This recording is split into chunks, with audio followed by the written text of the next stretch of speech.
happening, people? Welcome back to London Boy Podcast. It's your host, Vinny. I'm with Jera. How you doing today, man? Hey, how you doing, man? Yeah, all good. Thank you for the invite. No, thank you for coming. Welcome to my casting couch. Hey, listen, what better place? What a better place, right? You've got nice, cool tiles here, so it's like nice on the feet, especially Keeps on this. it nice and cool, don't it? That's it, yeah. Yeah. Especially on this hot summer's afternoon. Of course. Totally. So you need no introduction. So the topic of today is going to be about a road trip that we did. It was about 2 years ago. Certainly was, yeah. Do you want to tell the people a little bit about your experience with road trips? Yeah, 100%. So, yeah, just to give a backstory, I started road tripping in America probably just before COVID, maybe 2018. Yeah. And I had this bucket list, or I have this bucket list to visit all 50 states in America.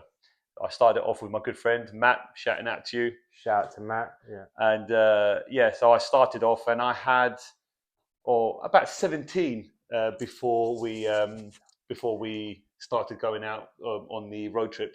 Oh, journey. you were 17 during your first one? Yeah, well, over the course of 4 road trips, I did 17 states. Oh, 17 states, wow. Yeah. Prior to us going out and organising our road trip. Yeah. So the road trip that we organised for ours was one of the biggest and longest road trip that you did. That I'd ever organised. Yeah, totally. So, if I'm not mistaken, we did about 3,000 miles, was it? Yeah, pretty much. Yeah, 3,000 miles, and it was 8 states, I think. Yeah, 8 states. Hey, Bruno. Yeah, he wants to be part. He wants to be part. He wants to be part of the podcast as well. No, he does. He does. So basically, 8 states that we did on that particular route. Yeah, so we started in Atlanta, Georgia. That's right. And we went all the way to Vegas.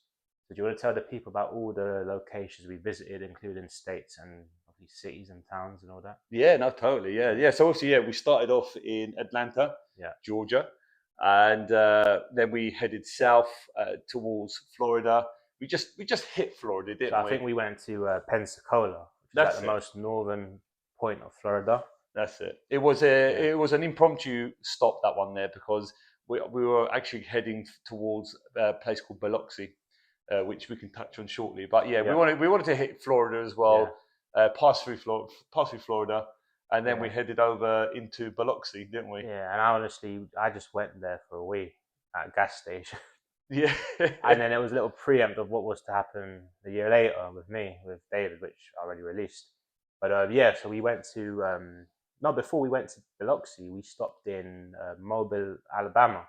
Alabama, you're right. Yeah. You're right. Yeah. So we did Mobile, Alabama, then Biloxi Beach in Mississippi, and then from there New Orleans. Mm-hmm. Yeah, New Orleans was unreal, wasn't it? Yeah, and then from there we headed to Texas. We did Houston. That's right. Austin and Dallas. That's right. And then after that we did, I believe it was New Mexico. That's right. Yeah. We headed kind of west. Right. Yeah, to Roswell. For those that may have watched the program, that's it. The alien town. All the aliens towns. Yeah. Go there at a certain time of year, and they've got alien exhibitions, all sorts of stuff going on. But it was pretty quiet at the time that we went. Pretty quiet. And then we did Flagstaff in Arizona. That's right. Yeah, cool little town, wasn't it? Yeah, it's a great town to stay in if you don't want to stay in the Grand Canyon area in the village. So it's a really nice town. You can leave Flagstaff and go north to the Grand Canyon.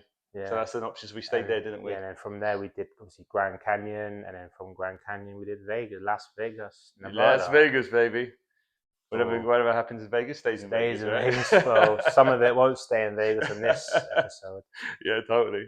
Cool. So let's start all the way from the top. So we landed in Atlanta, Georgia, and it was an 8-hour plane trip. Yeah, it might be slightly longer actually, but it was thereabouts. Yeah, and yeah, I mean, I thoroughly enjoyed Atlanta. That first night we got there.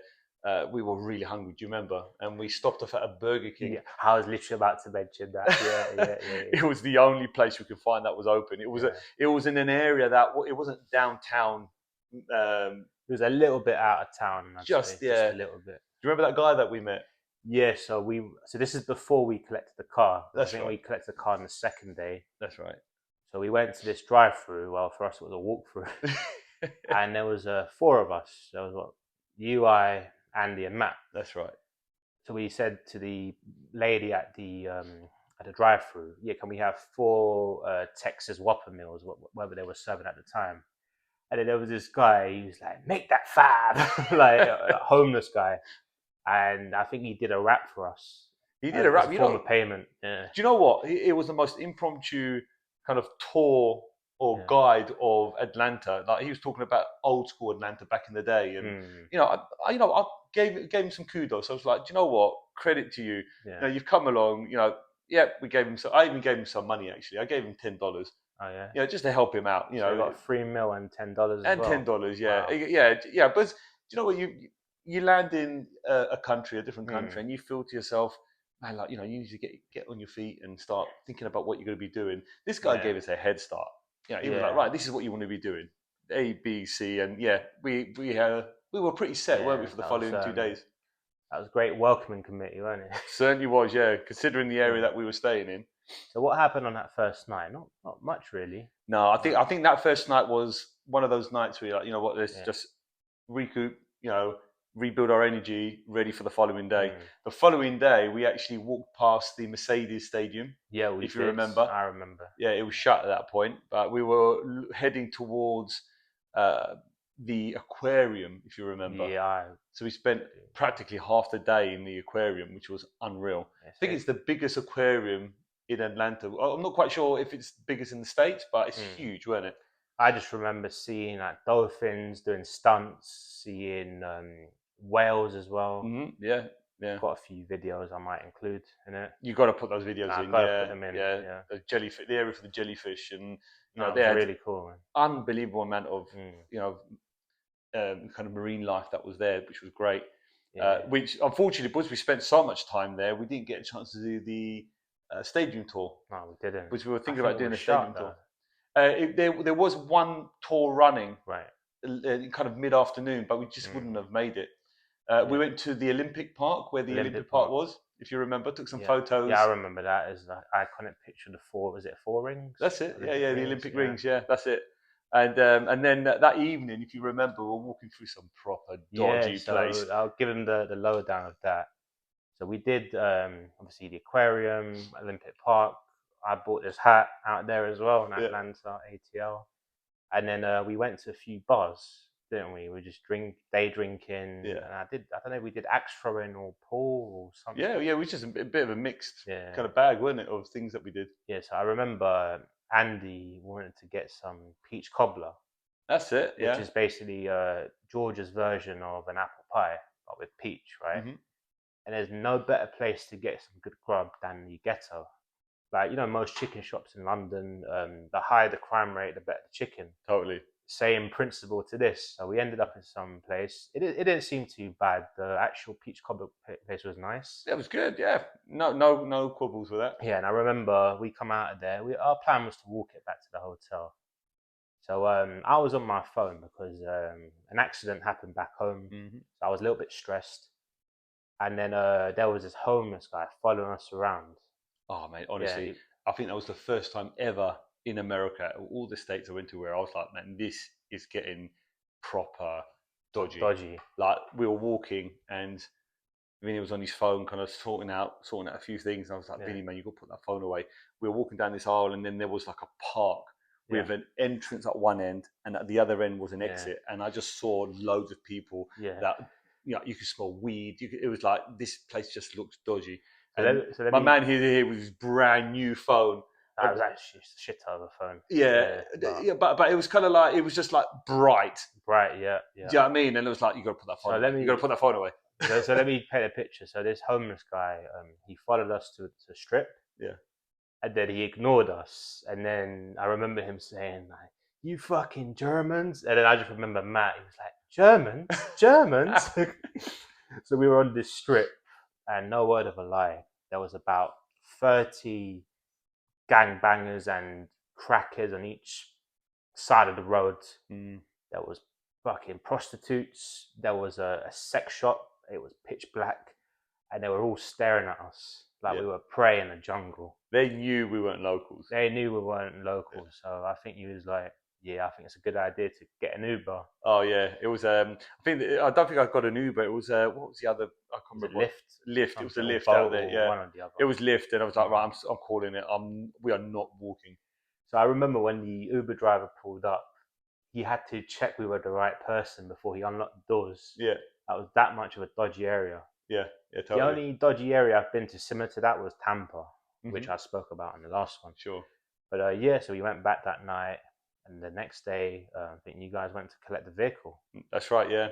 So what I'd like to do is the first city that I go to, I never pick up the vehicle on the first night. Right. It's just no point. So we like to explore the first city, Mm. and then the day that we leave, we pick up the vehicle. Mhm. So yeah, that's what we did. Picked up the vehicle, Yep. and then Nice. it's Tell them a little bit about the vehicle. yeah. Well, it was so one of my very first road trips. I had this huge vehicle. It was like we called it the Beast. Beast, yeah. It was just huge, and this was not that far off, to be honest with you. It was a big old It was a big Yogan. Toyota. I think it was a Yogan. I can't remember. It was a Yukon? Toyota 4x4. Yeah, I can't remember the name of the vehicle. Which one it was, but it was I'll it was find a big picture enough. of it, I'm Yeah, sure. yeah. Bring up a picture. Yeah. But yeah, put it in the clip. Yeah, exactly. Put that clip Yeah. on. Yeah, but yeah, that was it was a good car, wasn't it? And it's Yeah. tradition on road trips that the first place we go to is Walmart. Go head over to Walmart and then stock up on drinks, stock up on snacks. You never know if you're going to get stuck. No, it was probably my first time in Walmart. Mhm. Because before I did this road trip with yourself, the only other places I've been to were New York and Jersey, and I don't think there's a Walmart there. It was quite surreal actually being in a Walmart and being like, oh man, this is actually crazy. Yeah, yeah. Or I mean, there's loads of Costco's out there as well. There was a Costco's. We have Costco's over here, so yeah, to walk into a Walmart, yeah, it's cool. Yeah. So yeah, stocked up, and then off we went. So we drove. I think we first stopped. Obviously, you said we drove over Pensacola, right? Mm-hmm. Yeah, that's right. So what is there in Pensacola? Not much. I think if I could be honest with you, when I mapped out the route, I didn't intend to go to Florida State, but it was just so close. Because Florida State kind of like goes up and then just swings around, and I was just like, oh man, we're so close. Yeah. Let's go to it. Let's go to Florida. I mean, I've been to Florida before. I've been to Orlando, I've been Miami and places like that. Places. But I thought, you know what? Let me just go down. Let's go. Let's put our feet down. So yeah, that's when you went to the loo, right? Yeah, I went. So, I think we might have all gone out there and had a loo break before we continued. Yeah, so that was my first tip of Florida, and then a year later it was just balls deep Florida. Yeah, balls deep Florida. Yeah, you're down by the Keys, and yeah. Awesome. Have you done a podcast on that yet? The previous one I released did it with David. Oh, with David, yeah. We spoke about the Hulk. Yes, and all the drama with that. Oh, and what happened with the vehicle being towed away? Oh man. Oh, yeah, man. So yeah, nothing like that happened on this one. No, yeah. Unfortunately, you're going out there with like two people in their late 40s and someone in his mid 40s, i.e. myself. So yeah, we're probably a little bit more. Clued up and seasoned. Yeah, don't park your vehicle in places that you shouldn't park it. Without actually having it attended. We almost so when we get to Vegas, I'll tell you, was literally where we had to drop you off. Well, we had to drop you off, and literally because it took ages to drop you off. There was obviously there was a line, weren't there? Queue line, same thing. Yeah, it took us a good 20 minutes to get you checked in, so you can just go into the room. And we were lucky to be able to park that vehicle there. It was Matt and Andy were waiting in the vehicle. Otherwise, that would have been towed away. We'll save that. We'll save that for later. Yeah. So we went to obviously Mississippi, Alabama. Yeah, Mobile, Alabama. And what do you think of that place? Because all I remember was a bunch of homeless people on the park bench, sleeping on park benches in broad daylight. Yeah. And we went to a few trendy bars and a voodoo gift shop. Yeah, it was an unusual place because it was very small, wasn't it? It wasn't a big town, but it did have some cool shops there. Do you remember we walked into a couple of those Yeah, and I bought a big red bead necklace. That's it. And Mardi Gras, which is the annual festival in New Orleans, it started in that little town of Mobile, Alabama. That's it. Yeah. And you know about the beads. Well, you'll have to kind of tell me more about the bead because I don't know much about the Mardi Gras, to be honest with you. Okay, so this it's going to get a little bit PG, right? So Mardi Gras is this festival, like a voodoo festival, and obviously this year I found God, so I don't believe in it or agree with it. But you go to New Orleans Mardi Gras, and basically you wear these beads, then you break it, you chuck the beads at a woman, and she'll lift up her top and show you her melons. So was your beads right down to the floor and back up again then? Yeah, you had loads of beads on yours. Yeah, I had beads for days. I had untold beads. You had 3-4 necklaces, with loads of beads on them. Yeah. But so that was it, Mobile, Alabama, and then we drove to the Mississippi Biloxi Beach, which I thought was a surreal beach, man. Although you couldn't go into the water. Yeah, there was. I was looking into it actually because there was loads of locals were saying, no, you can't get into the water. Beautiful beaches, like sandy, golden beaches. Yeah. And there's some really cool places there. But apparently, when they get a huge amount of rainfall, there's a lot of bacteria in the water. Yeah. So at certain times of the year, apparently, it's not great to get into the sea. But it's such a beautiful place there. And there's some cool bars there that we had to bite to eat, didn't we? So we went to Surf and Turf, which is basically, as it says on the tin, surf and turf. So like, we didn't have lobster. We had shrimp, which is basically prawns, same thing. Shrimp and steak. Yeah. I remember I had. Do you remember what you had that night? Do you know what? I may have had something similar. All I remember was the server was really, she was quite cool actually, and I just remember like this huge shark. Do you remember the shark? It was like on the wall. Yeah, that was my profile picture for like a 3D shark. And it was called Lucy's Surf Bar. That's the one. Yeah, that's the one. And I'm sure it had a surfboard as well. And a surfboard on one side, and a big shark on the other side. Yeah. It was a cool place, right? It almost seemed like it was one of these places that locals go to. Very local friendly place. Yeah. It didn't seem like it was somewhere that tourists would go to, but it was very much geared towards local tourism, I think. Oh, 100%. And then that same very night, so we literally did from Atlanta, Pensacola, Alabama, Mississippi, and then we just drove straight into New Orleans. That's it. New Orleans was wicked, wasn't it? That's actually one of my favorite cities, up there with San Fran, I think, in terms of places that I visited. Same, yeah, totally. Yeah, New Orleans was just different. It's one of those cities, I would say, maybe New Orleans and somewhere like Las Vegas. It's just so different.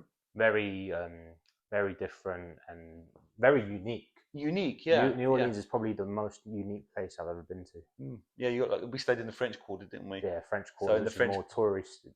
That's it, yeah. And the buildings, weren't they stunning? Like, made it kind of almost looked like you were in France. Yeah, I think we drove past, was it Caesars Superdome, big stadium. Yeah. I remember when we stayed, it was like we pulled up in France, just the way the buildings were, because I believe it was colonized or conquered by the French at one point. Yeah. And then I remember you guys were tired because at the time I was 25, turning 26. Yeah. So I was too young to drive on the insurance. So you guys did all the driving. So you guys went to bed as soon as we got there, about 9, 10 o'clock. I was like, nah, guys, I'm going out. Yeah. My man here was like, out. Yeah. Unfortunately, again, age difference there. We're like, right, we're done. We're finished. We've just done like X amount of hours driving. But the evenings were unreal, weren't they? Unreal. Yeah. So I told them about my first evening. So I went out and I met this couple. They were both chefs. And I followed one of them on Instagram still. And then, we were just chatting, chilling. They were telling me about, what they do and how they moved from different parts of America to New Orleans. Yeah. And, I remember I got pretty smashed that night. And there's a lot of homeless people in New Orleans, but a lot of them they're all on drugs and stuff. Yeah. I remember I was pretty smashed, and then one of them went up to me and started saying, this is in front of the people I was with, right outside the bar, so I wasn't in a secluded location. He was like, oh, I don't worship no white boy. Death to the white boy. And I was really paranoid. Yeah. And then they ended up walking me back to the hotel. But shout out to you if you're watching. I forgot their names, but yeah, they took care of me that night, man. Yeah, we went to go and see them the following day, right? Yeah, the woman, she invited us to a restaurant. Yeah, that's right. Yeah, that was nice. That was the boat trip. Oh my god! So we got on a jazz boat, didn't we? That was excellent. Like if you like still bands, Yeah, you know, kind of jazz, R&B top, that kind of feel, then yeah. it's the place to go, right? Like the amount of live music that they had there at bars. But that particular steamboat trip, guarantee, have to do that when you go to New Orleans. Yeah, you know what? That boat, apart from Vegas, that boat in New Orleans was the only place I saw other Brits there. Yeah, yeah. And funny enough, those Brits were doing the complete opposite of what we were doing. Like they started somewhere like in San Fran, and they were They're finishing working their up. way east, were they? Yeah, they're working their east when they were finishing there. Whereas like we were coming in a complete opposite direction, which was interesting. And they were giving us tips. I don't know if you remember on the boat. Yeah, they were giving us tips. No, it was pretty cool, man. Pretty surreal. And what did you think of the food in New Orleans? Do you know what? Again, like I really enjoyed the food. I think my favorite. I mean, shrimp is fine for me. Yeah. Deep fried shrimp and stuff like that. Probably a bit too greasy for me, but the food was good. You know, And I think I had crocodile for the first time, or alligator. Yeah. So did you have the crocodile when we went to New Orleans? I don't think I did. You know, I think I went with the shrimp. Yeah, and there was also gumbo as well. That's it. Which is basically, what is it, oats? Or I can't remember because I didn't have that. Yeah. But yeah, that was a dish that was very popular there, wasn't it? yeah, it was like seafood mixed with oats, basically. Yeah. That was pretty good. Yeah, I no, enjoyed totally. it. No, I thoroughly enjoyed it. All right, mate. Yeah. Did you like? I bet he would have come. He would have loved it. He would have loved it, right? And then there was another night we went to the seafood restaurant. So yeah, New Orleans is basically purely like a seafood, jazzy city. That's it, with a bit of voodoo thrown With in. a bit of voodoo thrown into it. Yeah. Loads of tours. Do you remember the like the ghost tours that were there? Yeah, I don't think we did that though. No, we didn't. And there was loads of live music on the streets. Oh yeah, there was. I loved it, man. Yeah. I've definitely got to put the videos in, man. Yeah. But you had a good night. I think on the final night I went out on my own, because I think the next day we had to drive to the swamp and then to Houston. So I just remember going out on my own, and I went to the strip club on my own. Ah, yeah. What happened on the strip night? So I literally walked in. I remember there was a Latina from Florida, and I just got a lap dance. And then she was trying to sell me on a $1,000 private room. Oh, that's cheap. Luckily, I didn't fold, man. I stood about my wits, and then after that, I just went out to all the different bars, made a few friends. It was pretty cool. And then I made friends with this guy from lives in Leeds, as Brit. I remember walking back to the hotel, and I just hear like a northern accent. I walked past him. I was like, British? He was like, yeah. I was like, oh, how you doing, man? Then we just made friends. And then, he took me to an Irish pub, which is the first pub I went to when we got to New Orleans. Sure. And we made friends with this other guy who's, have you heard of the rapper called Kevin Gates? No, I haven't, no. So he was his cousin, and then he just bought me drinks, and I tried Black and Tan for the first time. Okay. Which is basically a half and half, which is like half, it's basically a beer bottom with a Guinness top. Right. It sounds simple, but it tastes amazing. Cool. Talk about beers. Let's crack over some beers. Yeah, let's crack open a Modelo. My first Modelo I ever had was in LA, and I didn't know much about Modelos. I thought, man, what is this? And it tasted amazing. Basically, I believe it's like Mexican version of Corona. That's it, yeah. Bruno, you can't have any. Unfortunately, you can't have any. Oh, there we go. Yeah, cheers to that, man. Cheers. Oh, that tastes good, man. No, totally. So, the next stage, you want to tell them about the swamp tour?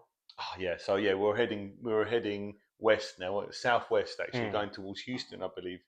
And we found a swamp tour similar to what you'd get in the Everglades in Florida. In Florida, yeah. So we thought, you know what? Why not? Let's do it. So we went over there, and it was interesting because we had to wait in this large cabin. And do you remember the size of those? I don't know what those insects, those flying insects. Man, I got bitten up everywhere, man. Man, honestly, they were huge. They were flying cockroaches. That's what they looked like. And they had outside. They had these they were hanging like these bottles with water inside them. They would fall in and wouldn't be able to get back out again. That was the only way they could catch them. But literally, you'd be walking and they'd be flying in your face. And do you remember that was awful? Yeah. I don't think I've ever seen anything like that before. Yeah, and it's funny enough. I got bitten up when I went to the Everglades last year as well. So you usually find the sort of insects around the swamp. Yeah. So I remember we signed an NDA. Mm-hmm. If anything happened to us, we got eaten by alligators. We can't sue them. Basically. Yeah, it was pretty safe. I mean, the guy that we had, he was a bit extreme actually. So he was trying to get the alligators to come onto the boat. We were all together, weren't we? Yeah. So he was like, "Yeah, come here, go to the alligator," and that was cool. It was cool. It was a lot more interactive than what I had in Florida. Yeah, I remember the way he was calling the alligators. Some sort of dog or something. Yeah, but that was a really, again, an impromptu kind of stop. It wasn't something that we planned. No, it wasn't. It was just like, early on, it was like, right, let's do it. Let's go and do it. And I really enjoyed it actually. Yeah, that was a really good experience. And then I remember on the way to Houston, we stopped at some rum distillery. Yeah, that was Gator called Bayou Rum. Was it Bayou Rum? Yeah, Bayou Rum. Yeah, there was was it Gator Bite or something like that? Something like that. They had a rum that was unreal. It was so good. I think we all bought a bottle each. Yeah, we did. Yeah. I would say it was all good. I didn't actually drink any because I was the designated driver at that point. But obviously, I bought a bottle and obviously brought it back home. And it was unreal. Yeah, I remember I finished that bottle the night my dog died. Oh goodness me. Yeah, but yeah. Well, you had you had a lot of stuff going on while we were out there. Yeah, man. Emotionally, with everything going on. I mean, obviously, he died when I got back, but what I'm saying is, I drank that bottle when. Oh right, you when you got back. Right, okay. Obviously, I didn't finish it all in a holiday, man. I need a little souvenir. Yeah, of course. Yeah, but that was good. The distillery was good. I enjoyed that. And then we got to Houston. I think it was during the day, no, early evening. I remember. Yeah, I enjoyed Texas. So yeah, we went to 3 cities in Texas, and I didn't expect it to be so. I don't know what's the right word. Cosmopolitan, maybe. Is that the right word? Yeah. I thought it'd still be a little bit, like a mixture of like cosmopolitan, maybe, and a little bit more of like that traditional kind of westerny type. Yeah, Wild West. Yeah. But I think what's basically happened is that obviously that's all on the outskirts. Where we went into the city, it was high rises and lights, similar to what you'd get in London or another major city.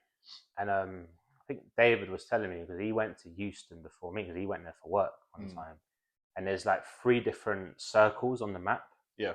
The further you're into the circle, the more city center it is. Okay. So I think we were staying on like the second circle, so like the outer quarters. We were on the outer quarters, yeah. And then we travelled in, didn't we? Yeah. So I remember that night we went and got these flaming hot wings at this family-owned Mexican restaurant.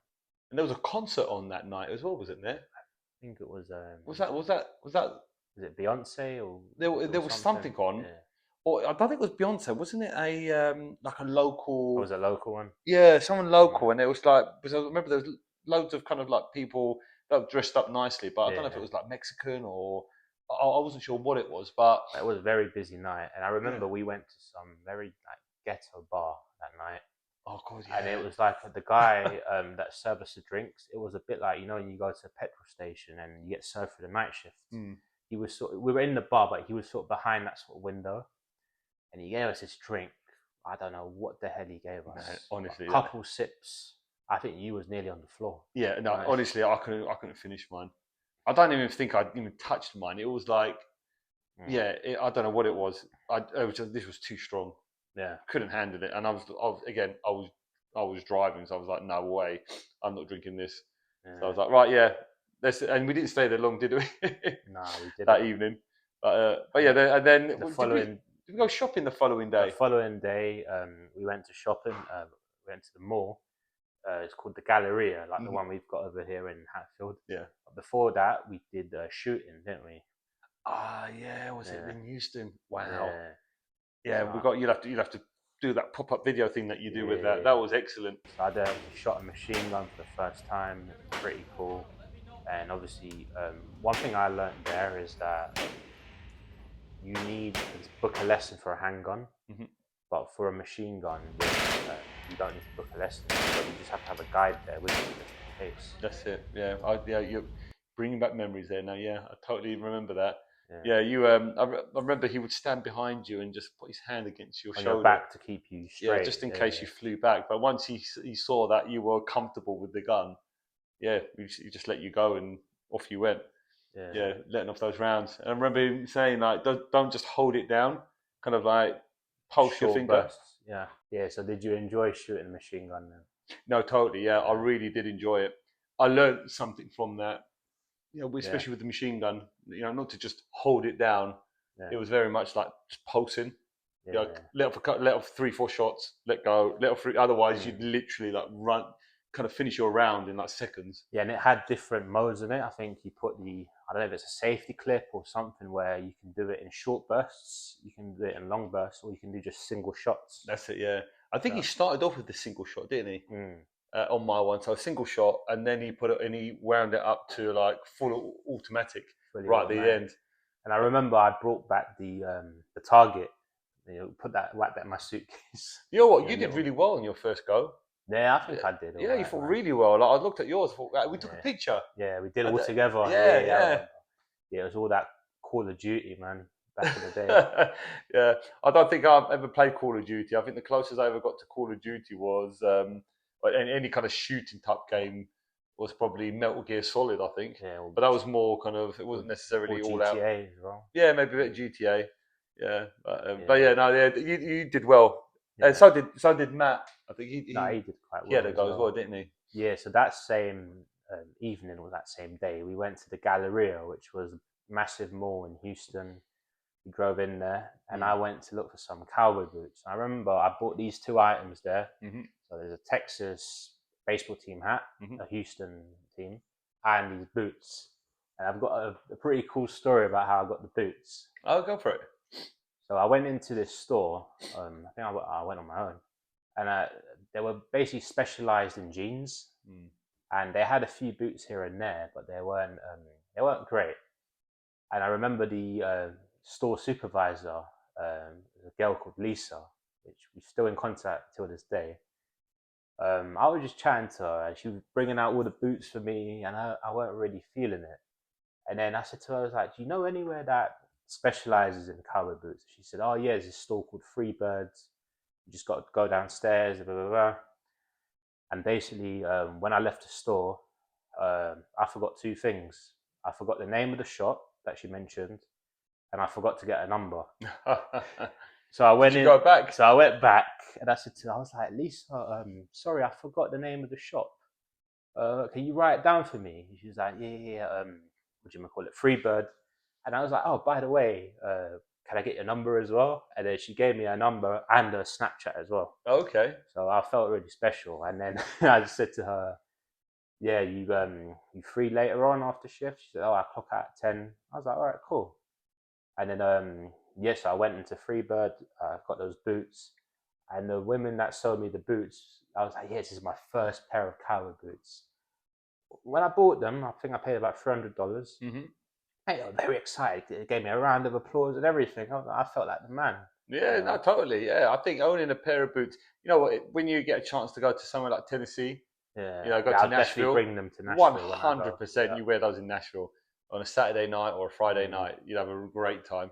Yeah. So that night, I think we went to like a steakhouse, like a barbecue house. I think I got a big rack of ribs. You guys, what did you get? Ribs as well? Well, yeah, I would have gone all that meat. I would have say my memory on food, is diabolical in terms of what I ate.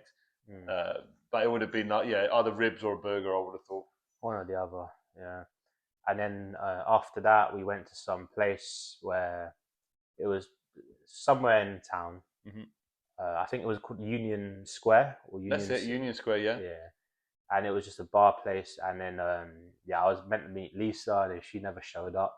Yeah, it was a shame actually, because we had arranged to go to, some random. It was on the outskirts of Houston, wasn't it? Outskirts of Houston. Yeah, and unfortunately, I think the bar that she had suggested to go to was shut down. Was shut So we were like, all right, cool. So we found the next closest bar and played some pool, didn't we? We played some pool, had a few drinks, and then the reason she didn't meet me was because none of her mates were available.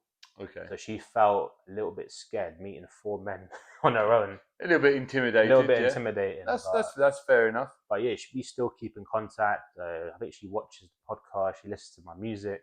So nice. So Lisa, whenever you're in London, hit me up. Come to London, Lisa. I'm sure we'll look after you. We'll make sure to take you into town, go see Big Ben, and all the other great things that you get in London. Yeah, and I know I left a good impression on her because I remember when I was back in the UK, she was like, "Oh, Vinny, I had a dream about you." I was like, "Yes, I'm good at leaving good impressions." You certainly did. If she's dreaming about you, 100%. And then, from that night, it was a little bit of a hiccup because of plans didn't go to plan and stuff. Yeah. I guess it's. I think we had kind of planned to go into Houston town, just have a little wander, but obviously, we decided that let's just hang out, where we hung out, and unfortunately Lisa couldn't make it. So yeah. So then the next day, so our plan was, I believe it was to go directly to Dallas and spend 2-3 nights there. Mm-hmm. But we thought, you know what, since we're here, it's a 4-hour drive to Dallas from Houston. Let's stop off in Austin. That's it. Was it Austin? It was Austin. It was Austin. It was totally. We stopped in Austin and we were like, right, okay, where should we go? Yeah. And we found a really cool place, didn't we? It was like a rooftop bar, wasn't it? That's it.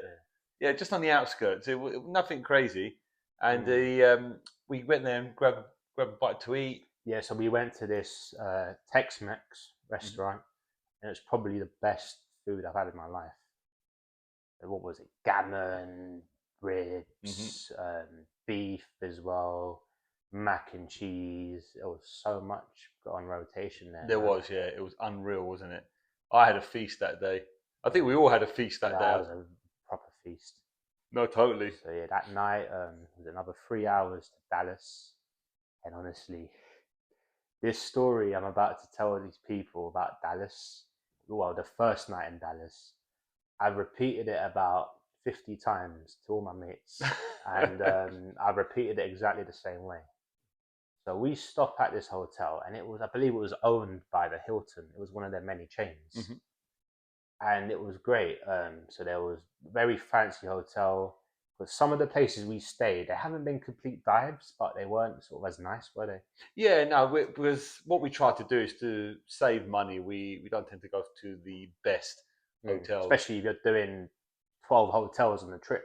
Totally, 8 hotels, right? Yeah, I mean, the hotels that we go to, they're booked, they're clean, you have a shower, you stay there for the night and then off you go again. Yeah. But some of them are owned by the Hilton, some aren't, just a mixture. So this one, I remember we dropped our stuff up in the room and there was this guy, he was the bar manager.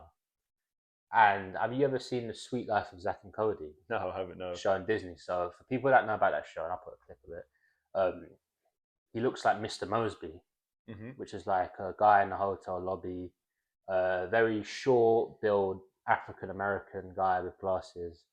And he called himself Alexander the Great. Good old Alexander the Great. He was outside. He was almost like he was waiting for us to turn up. Yeah. He was outside. I don't know, was he having a smoke or? He was having a smoke, and then he saw us.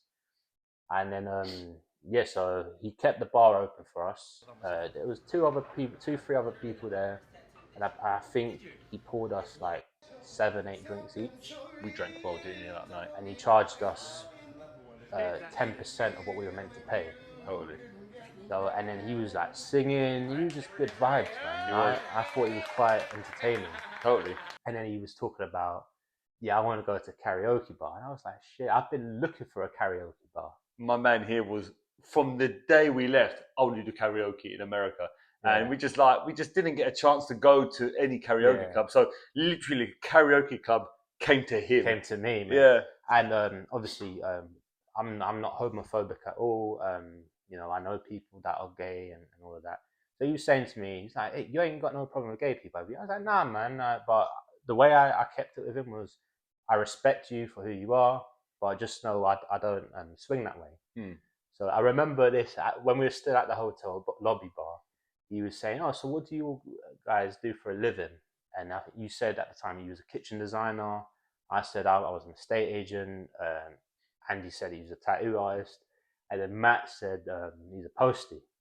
And then what does Alexander say to Matt? He's like, I fucked the shit out of my last postie. And then I remember Matt got us in the corner. Sorry to bring this up, Matt, but he was like, oh, please, guys, make sure nothing happens to me. Yeah. I think what happened that evening was you were enticed with the whole karaoke, right? We had to go karaoke. And the 8 drinks. Yeah, and the 8 drinks. Yeah. So Alexander the Great said to us, right, look, let's jump in the cab. I'm going to take you to this cool bar. I remember Matt stayed in. Yeah, Matt wasn't feeling it. Yeah, he was tired. He wasn't feeling it. He stayed in the room. So I was like, well, I ain't going to let you go on your own. I'm going to come with you. And he was like, well, if you two are going, then I'm going to come with you too. And we all jumped in this a Lyft or Uber, whatever it was, and we headed over to this part of town. Yeah, and he brought us to the gay district of Dallas, right? It must have been. And the first bar he took us to, this was right before the karaoke, there was this, like, I don't even think you guys saw this, but there was this, like, lesbian woman. She was all right. She weren't a bit of me, but she went up to me and she grabbed me by the nuts. No. And she took me to the bathroom and she was like, I want to suck your dick. I was like, what? She's like, I want to suck your dick, but you got to buy me and my girlfriend a drink. And I was like, nah, this is some sort of catch-22 here. So I left that bathroom feeling intimidated. I was like, nah. Yeah. Not for me. So yeah, we ended up at the bar. I remember I got on stage and stuff. And then, while I was on stage, do you want to tell the people a little bit about what happened there? Oh, God, yeah. So my experience of this place, I walk in. For those of you that know Queen, there's a song, I Want to Break Free. And there's a few characters, when they're dressed up. And it was like I was walking into this place, and that's what it felt that. It gave me that vibe. It was like there was loads of guys staring at us. We obviously didn't look like locals. The way we were dressed, we just arrived, and it was mad. But you know what, really friendly. It was cool, right? And so Alexander the Great, I think he went up first and sang. I think he sang first. I sang second. Yeah, he sang second. Yeah, so he went to go and sing, and I was like, man, I need to go to the loo.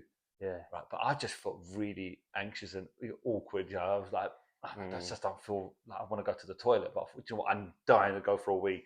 So anyway, I was like, right, you know what? While Alexander the Great was up singing, I was like, right, I'm going to the loo. I'm just going to go and take a punt and go to the loo.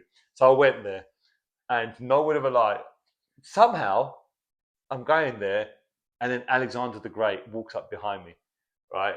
And at this point, I'm like, you're all right? What are you doing? It was like, yeah. Like, just want to say, like, your friend Matt, he's cool, but I really like you. I'm like, okay. I was like, I don't roll that way, my friend. Honestly, I have a partner at home, very happy. And he was like, oh man, but she's not here, is she? And then he actually said to me, he goes, look, listen, let me suck your dick. I was like, no. Yeah, he practically went on his knees. It was like, no. Honestly, I have a partner. I'm very happy. And he was like, trust me, I'll suck it better than her. I'm like, right, okay. At this point, I was like, right, no. I said, look, thank you for taking me here, but I'm done. Right, like close to actually sparking him out. I was like, right, no, I need to get out because we're in the middle of a random area in a city that I've never been in. Right, I was like, right, no, I'm not going to do this. So I walked out, and at that point, you were singing, and you were actually smashing it. Like, what was you singing? I was singing Mr. Brightside. That's it, yeah. And you smashed it. I was like, started off with a kiss, down to the end of like this. Yeah, so I was loving it, man. I went up to Andy, and Andy was talking to a couple of girls because they had tattoos. So obviously he's talking about tattoos, and I'm like, right, Andy, we're going. Right. So as soon as you finish singing, I think we got an Uber back. Yeah. But Alexander the Great said, look, I feel responsible for you guys. I'm going to jump in with you. We're like, we're cool. We don't need your help. It's like, we'll know where we're going. Like, no. I'll get you guys back to the hotel. Yeah. We get back to the hotel. And then I think he told you about an after party. Yeah, he told me about the after party. And honestly, like, this happening to you, I wasn't really comprehending it. Because while you was in Caution Land, I was in Euphoria. Yeah. And so I waited in the cab. So I think he followed you and Andy up to the room. Yeah, so he was like, let me take you up to your room. Like, you don't need to take us up to the room. Honestly, you're fine. Yeah. So, but he wouldn't leave us alone. He would not leave us. I was like, just leave us alone. Hmm. Yeah, I know where my room is. Like, let me Yeah. take you up to your room. So we tried to because we know Matt was sleeping in the room, right? So it was like, let's try and go the opposite direction. So I went the opposite direction. He wouldn't leave us. So eventually I'm like, I'm going to have to go to my room. So went back to my room. He was like, you're trying to kind of like, deceive me, aren't you? I'm like, no, I just want to go to my room and, go to bed. So anyway, I come in. He then decides to walk in with me, right? And obviously, from the light in the hallway, you could see Matt kind of there sleeping. So he goes up to Matt, right? And like, dude, what the hell you? I was trying to pull him back, and he was like, "Oh, Matt, man, look, he's sleeping." I mean, he didn't touch Matt or do anything, but it's like, dude, get out now. Yeah. And Andy actually grabbed him, like, and grabbed said, him, did he? Yeah, like, not aggressively, but cool, like, dude, yeah, let's come get on, out. dude, Let's get out. Let's get out. Door shut, and then I was like, oh my goodness me, like, that's done. And then obviously Matt was cool. He was stirring, but it was like, what the hell's going on? It's like, Matt, man, just go to bed. You're all good. You're fine. Yeah. And then he went downstairs, and obviously that's over to you now, because I don't know what happened afterwards. You tell me what happened. So he took me to the after party, and we were in Dallas, right in the city, but we drove about half an hour away from the city to this industrial area, and there was this like warehouse looking place. It was a bit like, like those squat raves where people go and do like drum and bass, and they're all there taking drugs and all of that. So he took me into this place, right? And honest to God, like I don't have anything against the LGBTQ community, but that place was full of like gay people and trans people, and I was shocked. And then the people that owned the bar or this place, the security, the managers, they were all selling cocaine in there. It was crazy. I felt like I was in a horror film. And then I remember there was this gay guy. He was looking at me like a piece of meat, staring at me, licking his lips, and I got so upset. And I went up to him. I was like, mate, I don't fucking swing that way. Like, it might have been the bebs, may have been a little bit of Dutch courage. And then I'm just chilling there. So obviously at the time, I've just broken up with my ex-girlfriend Carolina. So I was in a bit of an emotional place, but at the same time, since we broke up, I was just I was crazy, man. I was swinging my sword like Conan. So I went up to all these women in this bar. Every woman I went up to, I was like, have you got a dick? Yes. Next one, have you got a dick? Have you got a dick? Have you got a dick? Have you got a dick? And then eventually I found a woman that didn't have a dick. Well, I found a woman, right? Yeah. And then I was like, she was like, yeah. I was like, do you want to come back to my friend's place after? We're doing like a little gathering thing. She was like, yeah, I'm just here with my brother, but take my number and I'll come later. Spoiler alert, she never came. And then Alexander was saying to me, he's like, hey, Vinny, guard the bathroom. I'm just going to suck this guy's dick real quick. I was like, what? So there was this Mexican guy. He just went into the bathroom with Alexander, and Alexander he did what he did. And then he was just like chilling with this guy all night. And he was like, yeah, don't worry, you can bring that girl later. Let's get in the taxi, go back to mine. So we drove from one rural bit of Dallas to another rural bit of Dallas, and we chilled in Alexander's garage. And he's not flat sharing, but he's like renting a room from this old American woman. So it was just me, Alexander, and this Mexican guy. And the Mexican guy had a tag on his ankle. So he told me he couldn't speak a word of English, but he was an illegal immigrant. This guy.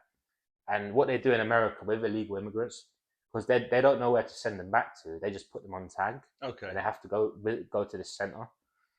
So anyway, this geezer, this Mexican guy, he thought we kidnapped him.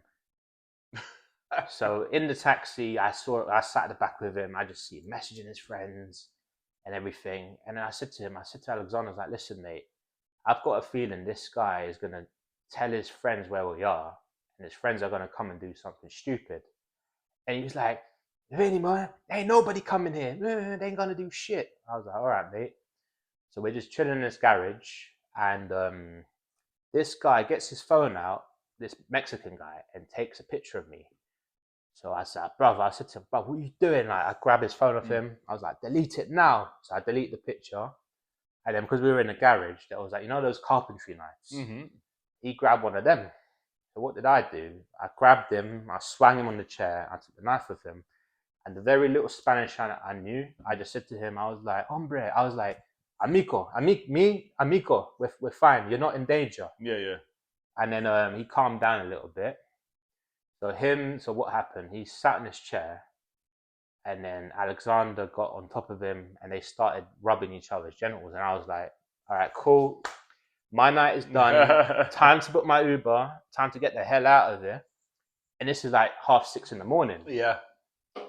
So the old woman that owns the house comes into the garage, and she says, hey, Alexander, Alejandro's friends are at the door. No word of a lie, there was about 7 of these Mexican people at the door. So Alexander opened up the garage with the remote. Garage raised up. All 7 of them got in there, threw Alexander to the floor, started booting him, and then old Alejandro joined in on it, started booting Alexander. And then I ran up. I was like, Policia! And then they ran and they punched the poor old woman's car. No. And left. And then my Uber was like 2 minutes up the road. And I was like, oh, Alexander, man, I'm so sorry, bro. But my Uber's here. I got to get up the road. And obviously they beat the shit out of him. So he was like, oh, please, man, please, Vinny, cancel it, bro. Please, look at the state of me. I felt really bad. So I cancelled the Uber. I just chilled with Alexander, just me and him, made sure he was all right. And then he was like, oh, Vinny, it's not comfortable here, man. Come to the bedroom. So I brought him back to his room. Yeah. We sat on the bed and all that. And then he had these, you know that thing that they sniff? That opens up their arse. Oh, right. Okay. Poppers. Okay. He had poppers. He was like, do you want some? I was like, nah, I'm good, man. I'm good, bro. And then so I'm just chilling on the bed and he starts grabbing my leg like this. And I was like, nah, bruv. I told you, I don't swing that way. He was like, hey, Vinny, calm down, man. I want you to feel comfortable. And then he was like, I'm going to call some girls, but the girls that I like, they like a bit of byplay. And I was like, all right, bro, but I told you I'm not on that. And then he grabbed my crotch. And I was like, nah, bro, nah, I'm going now. And then I called my Uber. He's like, oh, Vinny, what you doing, man? And then my Uber came. This is 7 a.m. in the morning, by the way. Come out the door. And he was like, oh, my girl lives up the road. We could have fucked her together and you ruined it. I was like, bro, I don't care. I need to go. Mate, that was horrifying. I can believe it. That was a horrifying time for me. See, I still remember waking up about 8 o'clock and you still hadn't got back. Nah. And I think I got in around 8. Yeah. As you guys were about to leave. Yeah. Because I came downstairs I said, Vinny's not back. And I started getting really worried. And I messaged you. I was like, Vinny, where are you, man? Yeah. And that, luckily, I think you were making your way back. Yeah. And you were like, no, I'm making my way back. And I remember sitting down in the lobby and you just walked in and you can see you were just like traumatized. Whatever happened, it was just like, I'm just going to bed, man. I was like, okay, well, just go, you go up there, go and chill and relax. And Matt was still up in the room. And he saw you go in and he then came down and goes, Vinny's just gone to bed. I think you just sat down and went and chilled. Because we actually, that day, we decided to go out and I think that was the day that we did that cemetery tour. Okay. While you were sleeping and resting up. Yeah, we went and visited several kind of famous cemeteries, one of which had Padre Pio, a statue of Padre Pio. Yeah. I did not know that. So random. I was like, Padre Pio there? What the hell? Hey, you know what? Going to church, I found out how much of a really well-known saint he was, Padre Pio. Yeah, I couldn't believe it. These cemeteries were huge. Oh yeah, we did that while you were resting up, and then we met up in the evening, didn't we? Yeah. So while you went to the cemetery tour, I felt like I just crawled out of cemetery. Right? Yeah. So just survived it. Yeah. Yeah, man. So I think I met you guys at the baseball game. That's it. Yeah. So I remember I took an Uber, and it's my first ever Uber share with someone. I was like, "What? There's a random guy walking into the Uber." Yeah. But it was pretty cool chatting. And then we met at the baseball ground. I think it's called Arlington. Yeah, it called was on the Arlington. outskirts, wasn't it? Yeah, it's called Yeah. Arlington. Because you had the baseball place there, and you also had the American football. But it was in May? American football season's off. Yeah, and fun fact, where we watched the baseball, that was where Mike Tyson fought Jake Paul. Mm-hmm. Yeah, it was the same ground, same arena. Yeah.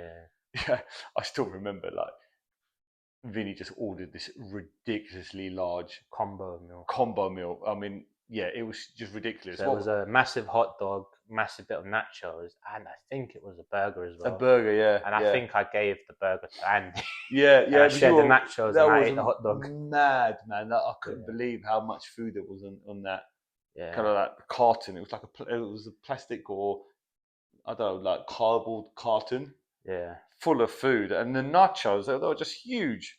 Yeah. Mountain of nachos. And at that game, I remember we watched the Dallas Rangers. I don't remember who they played against. Oh yeah, I can't remember, but it was a slow game. It was a very slow game. Yeah. I think they scored right at the end. There was a score right at the end, but that was it. One thing I love about the Americans with their baseball, they're very enthusiastic, very fanatic. Do you know what? I give them credit because the cost of going to baseball games is actually very reasonable compared to sport here in the UK.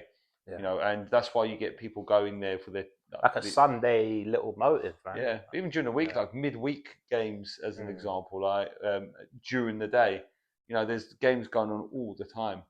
So I was lucky enough to see a few baseball games, one in Chicago as well, as an example. So that was really good, Wrigley Field. But yeah, that was a cool. It was a nightmare getting back though. Do you remember trying to get a cab back? Loads of cabs trying to extort us, trying to charge us crazy money. That's it. And then I can't lie, that night I had a fear because of that whole Alexander Gate saga. We had the key card missing. Mm-hmm. So that night I thought, at any point, this crazy motherfucker can just walk into our hotel room. But luckily, it was his day off, so he didn't bother. Yeah, that's right. He wasn't there, was he? And I promise you, if he was smashed up, then I don't remember much that they would have allowed him to work. Yeah, man. You know what I mean? So, yeah, that was our last day, wasn't it? We left the following day. And then we drove straight to New Mexico, Roswell. Oh, well, yeah. Well, let's call it straight there. It was long. It was long. Oh, my goodness me. That bit there, I didn't realise. And the reason why it felt so long was it's just flat. Yeah. Just flat. It was unreal. Loads of those dust devils. Which are little mini tornadoes. That's it, yeah. And the amount of people that lived in the middle of nowhere. Do you remember, like the caravans and just like homes like, in the middle of nowhere, miles from anybody else.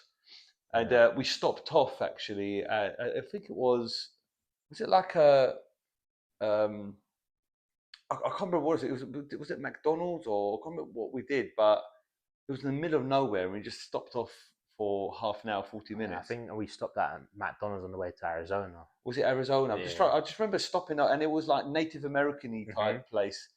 But yeah, that was pretty cool. So, you know, before we carried on, and we actually got to, we then got to Roswell. Yeah, because I remember Roswell. It was the whole city or the whole town was alien themed. That's it. And it had like a UFO-looking McDonald's as well. Yeah. That was really good. Cool, that was. I enjoyed going there to Roswell. Yeah, so Roswell, there was a UFO McDonald's. The whole place was alien themed. That's it. Had a few gift shops, a few little museums, and it was very conspiracy based as well. It was, yeah, and there was loads of tours that we couldn't really do because a lot of the areas. It wasn't really that time of year, was it? It wasn't. No, I'm not sure when the best time to go there, but if you do a quick search on the internet, I'm sure it'll tell you the best time. And I've got this book called Behold a Pale Horse, which is by an ex-FBI agent or CIA, one or two, and he basically exposes the government, talks about Area 51, talks about aliens and UFO sightings, and they were selling that in Roswell. Oh, that must have been interesting. And they're all convinced that aliens actually visited that place, you know? Yeah. I mean, I was just really interested and flabbergasted by how everything was so alien themed. Even like the jet wash place had aliens dotted around, didn't they? Which was cool. And then from then we took a really, really long drive to Flagstaff, Arizona. Very mountainous. There was Native American reserves. We went to the most secluded McDonald's in the middle of the mountains somewhere. That was. We had a good burger It though, was a didn't good we? burger. Yeah. Yeah, man. Freshly made, not one of these ones that we get over here in the UK where Yeah, they're just exactly. waiting there, just soaking up all the moisture in the bag.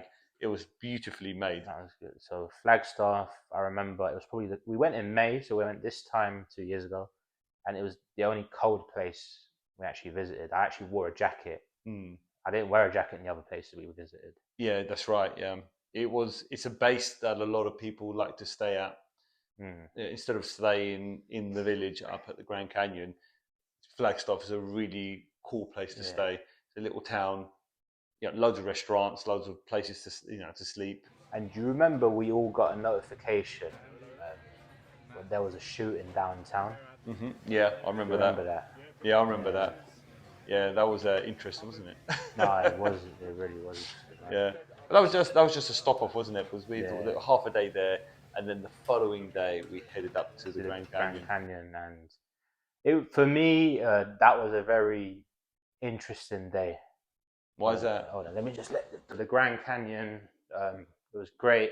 I've never seen anything like it. So it was like, explain the Grand Canyon. It's vast, isn't it? I think you see pictures and you see videos of the Grand Canyon, and nothing really. There's nothing you can explain to people to say if they haven't been there to think, right, okay. You just can't imagine how vast and a space it is. Mm-hmm.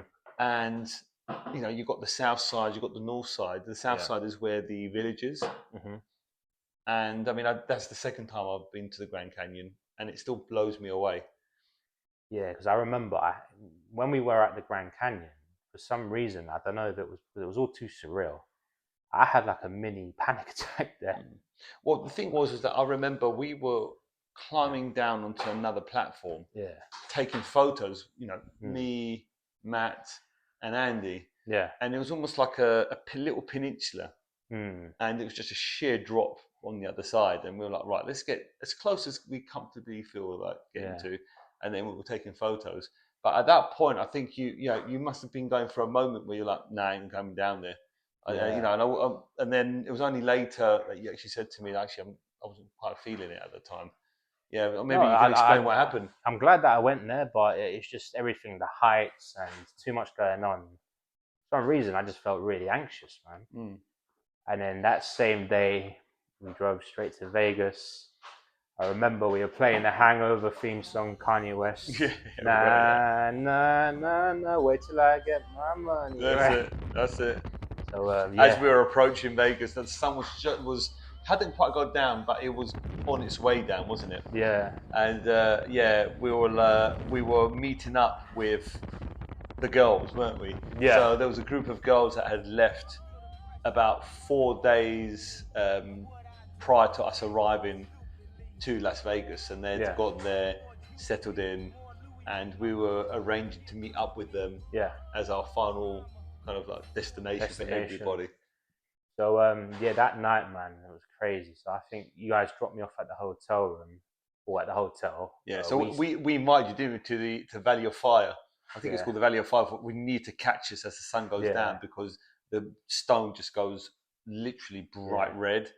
And but you felt like, no, you just wanted to party, because it was like this was Vinny's 3,000 miles of traveling, man. I was like, I can't. You're done with the traveling. So I went to meet the girls with your fiance and her mates, and then so we were staying at the Luxor, which is like the big pyramid hotel. So I think I went to meet them. Was it Caesar's Palace or something like, or MGM or something? I remember meeting the girls. They all hugged me. Hey, how you doing? And then I remember there was this young woman. So I remember I went to meet the girls at the MGM. Mm-hmm. And it was obviously your fiance and all of her friends. And obviously and then, so this is at 1 a.m., like maybe 2:30, 3 a.m. She says to me, so I was planning to sleep there that night. She says to me, she's like, no, you gotta go. You're gonna get in big trouble being with me. I was thinking, what the fuck? Turns out, her friend that missed the flight was her boyfriend. Oh man! Oh my goodness me! So her boyfriend probably paid for her flight, probably paid for her EDM ticket. So he's coming, sleeping in his bed with her in a motel where some random geezer from the UK just clarted his missus. Oh man. Like, and yeah, I couldn't fucking believe that, man. And then yeah, we just went to some Area 51 theme place. Yeah. And yeah, it was pretty cool, man. Yeah, so that Melise, stunning girl, she was all right, but yeah, I don't agree with the whole like boyfriend thing. Yeah, I mean, if he did pay for the hotel room and her tickets, then yeah, that was a little bit naughty. I guess Yeah, you could say it's no bad on you. You didn't realize until the following day, right? So I literally after didn't. after it all happened. And then that had me reflect on, what Steph said about, no, trust me, this is one night only. Yeah, so Because she must have known. she already knew that she had a boyfriend, that girl. But, Totally, yeah, totally. you know what they say, what you don't know don't hurt you. Well, this is it. And, Listen, it wasn't on you; it's on her. Yeah, and there's this. Well, maybe she's just, gone with the whole "what happens in Vegas stays in Vegas" kind of philosophy, right? Maybe she's clean and she's a good girl when she's back at home, but when you hit Vegas, something happens. There's a little switch in your head that just goes, "Switch, do whatever the hell I want to do." Crazy, isn't it? It is, yeah. My evening was slightly different because when we dropped you off, we were like, we wanted to go to the Valley of Fire. Yeah. And I'm pretty sure it's called the Valley of Fire. And we drove about a good 35 minutes to 40 minutes. And we didn't realize how low on fuel we were, right? And we didn't realize how far in we had to go, right? So sun was going down and we just went, let's go for it. So bearing in mind, you're in the middle of the desert, no lights, nothing. So still reasonably light as we went in, and we got in and the rocks started changing. The color was getting a deeper red. It was like volcanic looking. Just red. Yeah. Red, and it was just stunning. So we eventually stopped somewhere. We weren't sure where we were. We actually paid like a fee. That's how far in we were. So was this before or after you dropped the car off? This is before we dropped the car off. This is after dropping you off. Yeah. Before dropping the car off. So we went in and we got some amazing photos as the sun was going down.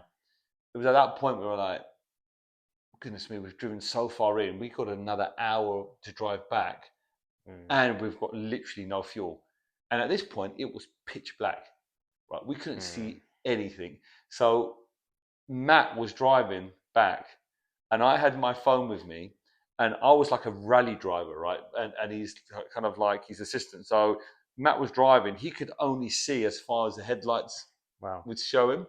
And I was telling him, right, okay, sharp right, like slightly bear to the left. Yeah. So he actually knew what was coming because it was pitch black. Right? No cars, nothing on this road. And the petrol gauge was so low, we just genuinely didn't know if we get back.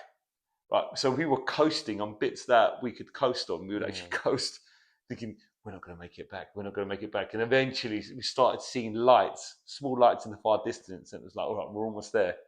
And luckily there was a petrol station right there. So we dived in and just topped up and just like, we stopped sweating because honestly, if we got stuck in the desert, and signal wasn't great either. Oh, it sounds like a mission. It was a mission, but we got some amazing photos, honestly. Yeah, so what we did then was we drove back to Vegas. I dropped off the boys, and then I jumped back in the car and took it to the airport. Then I had to make my way back from the airport using public transport. So by the time I got back, it was late. Wow, it's a long night for all of us. Yeah, in different ways. Yeah. So I made it back in. And at some point I met up with Steph. I said to her, look, just go out, go and enjoy yourself. Because by the time I come back from dropping the car off. Yeah, so I remember that night. So I took the cab back to our hotel from Melissa's place. I went into the Luxor, went into the downstairs toilet. I started throwing up. No. And then there was a guy I was in the bathroom with me. He's like, "That's it, buddy. Let it all out. Let it all out." Way too much drink. Too much stimulus that night, man. Quite possibly. But you know what? It was such a satisfying moment when we got to Vegas. Not because it was Vegas, but it's because we completed the journey. We did, man. We dropped the car off, and we just traveled pretty much 3,000 miles across, Atlanta right through to Vegas. And it's funny, how some people say, yeah, I've been to Vegas. I was like, yeah, I've been to Vegas and then some. Like, yeah, no, totally. I was insane. But yeah, the following day, we got a zip line. Yeah. And we met up with Jordan. Yeah, Jordan and her family. Yeah. So we had also arranged to meet up with friends that live not too far away from us. She's actually my accountant. And Jordan now lives in the States. She's met her partner who she's now married to. Yeah, so I met him as well, didn't I? You met him as well, yeah. So they came down as well. So it was one big happy family. So we all went on the zip line. We went. Did they come over to the Area 51 thing? I don't think they came to that. But you want to hear a little bit of London Boy podcast lore? Go on. So 5 years ago when I started, and I just did audio, but with photos. Jordan, I've never met her at the time. You gave me the contact. She was like one of my first guests. Really? So I've never met this girl before, but I meet her for the first time in Vegas. Quality. Craziness, isn't it? Yeah, I love Jordan. I love her mum, her family, everybody. They're amazing people. Yeah, and hopefully at some point I'll be able to get down to. I believe she's in Missouri. So hopefully at some point I'll be able to go and visit her. Yeah, so that morning we went to some Area 51 place, which is all like neon, crazy technology. Do you remember that? Yeah, no, totally, yeah. You walk into a store, don't you? Yeah. I think your sister's about. Yeah, so Area 51 was quite a cool spot. Yeah, that was, all neon stuff. You walk into a supermarket, you open up a fridge, and it's like you go to Narnia, basically. It was Narnia, wasn't it? And it was really cool. And if you actually follow, I mean, I didn't follow it at all, but you follow a set of clues, which then takes you to different rooms, and then you come to the point where you come to the conclusion that something happened. But because I didn't follow it, I was just amazed by the way they dressed this room up. It was just unreal. Well, various rooms. Yeah, I've really enjoyed it. And then I think the next day we went to was it Cirque du Soleil or that's Burlesque, right, yeah, or something like that. That's it. It was a burlesque show. I've forgotten the lady's name actually. Famous burlesque dancer. Dita Mon. Yeah, you're there. Yeah, Dita Mon something. She was married to singer Marilyn Manson. That's it. Yeah, crazy. Once before. Yeah, but yeah, she was excellent, wasn't she? But before we went there, I remember I met with Uncle Rob. So he's, the fitness star, Brandon Carter. It's his brother. Okay. So I met Uncle Rob in London about 10 years ago. And then he did a podcast on my French channel with me. And then he did it with me. He did the podcast with me 3 years ago over Skype. He lives in Vegas. I met him. He bought me a drink. We had a catch up. And I met you guys at the show. Yeah, that I remember now. Yeah, that I remember. What was your favourite part? I mean, was that pretty much almost took us to the end of the journey, didn't it? Really. Yeah. What would you say was your favourite part of the journey? The whole journey.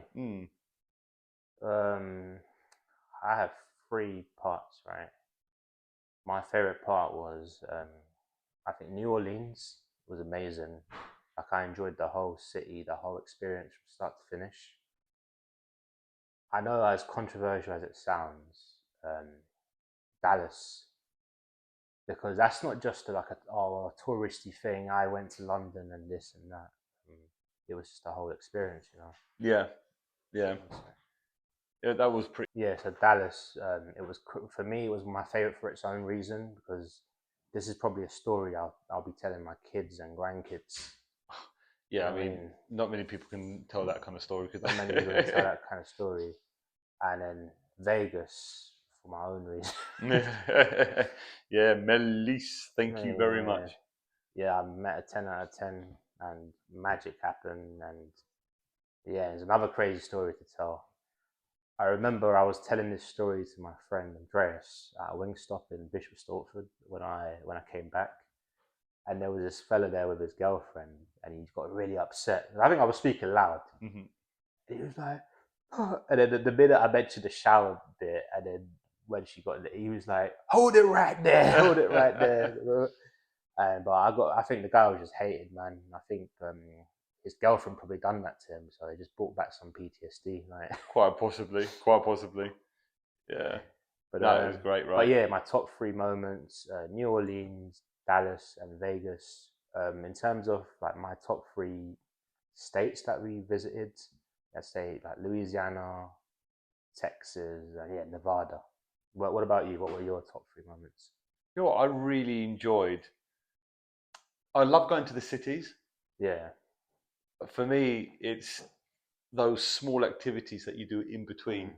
Mm-hmm. You know, so I loved going to the Valley of Fire as an example. That was something just so unique, and to experience it, you know, as the sun was setting, and just to see the change in landscape. For me, I thoroughly enjoyed that. New Orleans, I really enjoyed as well. Just the culture, the people were great. You know, I love the French District kind of area, which was great, and I really like the aquarium actually in Atlanta. Yeah, that was pretty cool. That blew me away, the aquarium. But overall, just the road trip in itself, it just felt like an accomplishment. Yeah, you know, we're practically not necessarily. We didn't really do Route 66. Was it that starts from I think Chicago and goes all the way around down to LA, but we pretty much covered the similar distance. You know, give or take X amount, 100 of miles, but it was such an epic trip and one of the longest I've ever done, and it did take its toll on occasions. But I'm proud that we managed to get it done in the time scale that we wanted to do it. You know, one thing that this was going through my mind at the time as well. This whole trip, every place we go to is like, you know, like you're watching a series. Every place is like a completely new episode. It was, yeah. The reason I like to do these, and I only ever spend 2 or 3 days in each city, or maybe less, but it just gives you a flavour of that city. And for me, it's like, will I go back in the future? Is it a city I'd love to go back to in the future? I would say New Orleans would probably be for me one of those cities that I'd go back to. I wanted to ask you that. Where would you go back to? I mean, I'd go back to New Orleans. Totally, 100%. Probably Houston, but New Orleans is better. Yeah, I would say New Orleans for the culture, for the music, for the food, just everything. I thought that was great. That's one of the cities I'd definitely go back to, including like I said on a previous road trip, San Fran as an example. Was what I like about San Fran is you can go north up into the redwoods, which I thought was absolutely stunning. I need to do California. Man. Yeah, that'll be your next podcast, road trip and podcast. I think West California, Coast. West Coast, totally. Yeah. But yeah, I would say, though, in terms of those states and those places, that's where. So I guess I would be similar to you, Nevada, yeah, and Louisiana. Yeah, and it's funny because Vegas was one of my favorite spots, but the whole place just felt like one big theme park. It was. It's the most like curated place you can go to, but you have to visit it at least once. Yeah, I mean, I remember going there where New Vegas, if you want to call it that, and Old Vegas, it was separated. There was nothing in between. Yeah. There was a road that led from one end to the other. And then remember, there was various stores dotted around, but nothing happening. Whereas now it's just one continuous stretch, which is really interesting. And there's so much more going on the strip. I feel like the guys get absolutely rinsed out there, though. Yeah, don't you think that? What do you mean? They just get absolutely rinsed for money. Like you're paying to get into clubs where girls don't have to pay. That was my experience anyway. Mate, I'm fucking getting drinks bought for me, and girls with their boyfriends are taking me home. So I'm the outlier there. You know? You got a good card dealt there, right there. Yeah, man. Yeah. I didn't gamble at all. Okay. But it was a good time. A bit of blackjack. Bit of blackjack. Yeah, harmless fun. I'm not a big gambler, but I don't think you need to be a gambler. And that's one thing about Vegas. People think that you go there, you need to gamble, but you can actually do Vegas, and you can go quad biking in the desert, or you can go to all these amazing shows, of an evening. So there's loads of stuff to do apart from gambling. And pool parties. Pool party. We did the pool party. That was really nice as well. Yeah, I've got an interesting story about the pool party. All right, okay. So like there's Aria, I this, think so. We went the pool party we went to was the Aria pool at the party. Aria Yeah, hotel. because the other ones were just extortionate.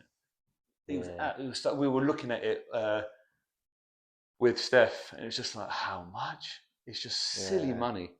Saying that, I'll tell you what. Before you tell us your story, yeah. so I get there, and Steph thought it would be a great idea for us to have kind of Mm, breakfast together. So I was like, yeah. that'd be nice. That's cool. We haven't seen each other for a while. Let's go for breakfast. Mm, She had pre-ordered a beef Wellington at this place. right. So, I can't remember what it was. It was in one of the nice hotels, right?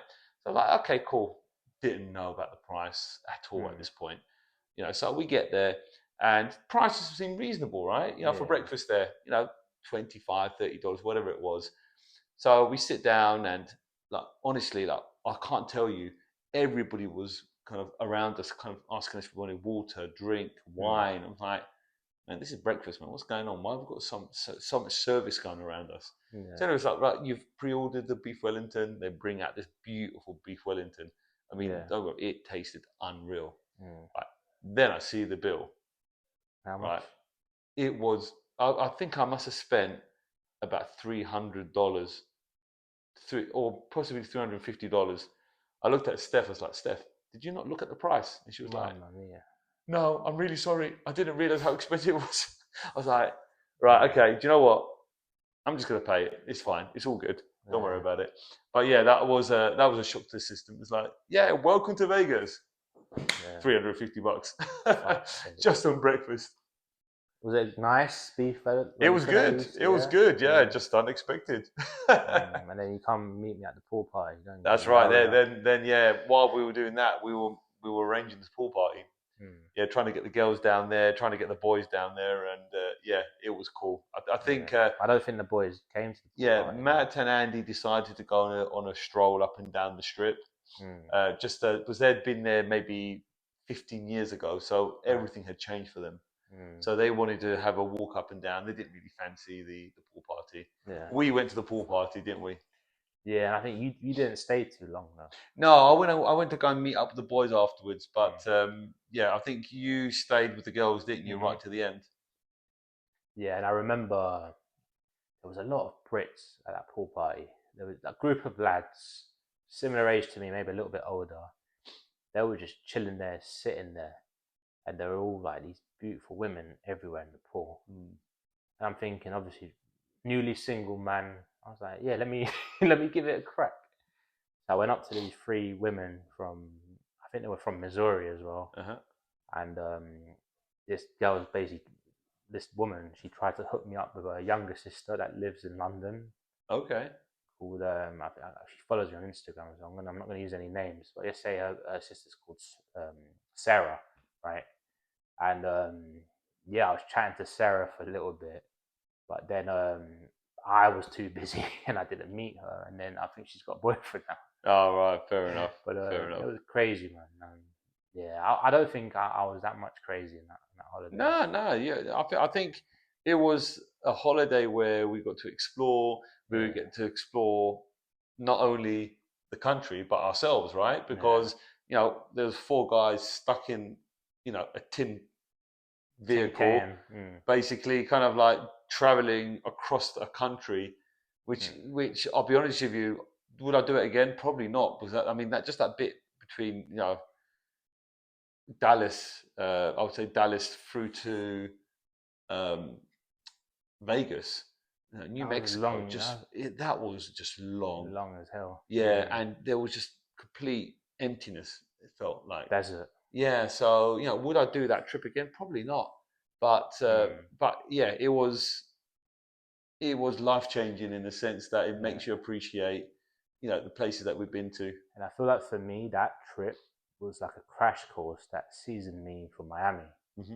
Because even though I didn't drive on that trip, it taught me how a road trip works. So that when we actually went to Miami, me and David, and we did the trip, and I drove and stuff, it was a piece of cake, man. Yeah, Piece of piss. you already lived it. I already lived it, man. Yeah, that's great.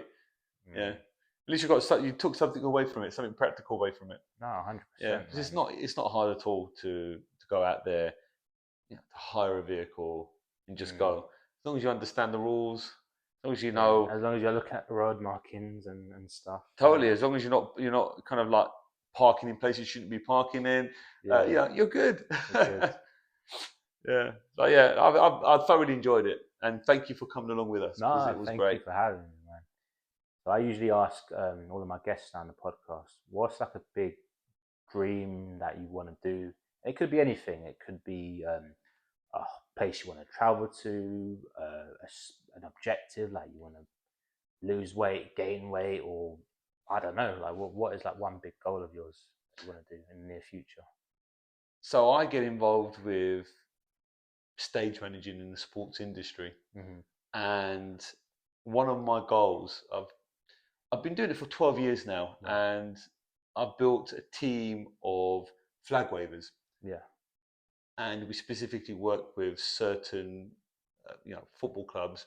One being Arsenal, and Steph now is starting to work with Spurs. Mm-hmm. And one of the biggest things I've been trying to do is to get more women involved. Yeah.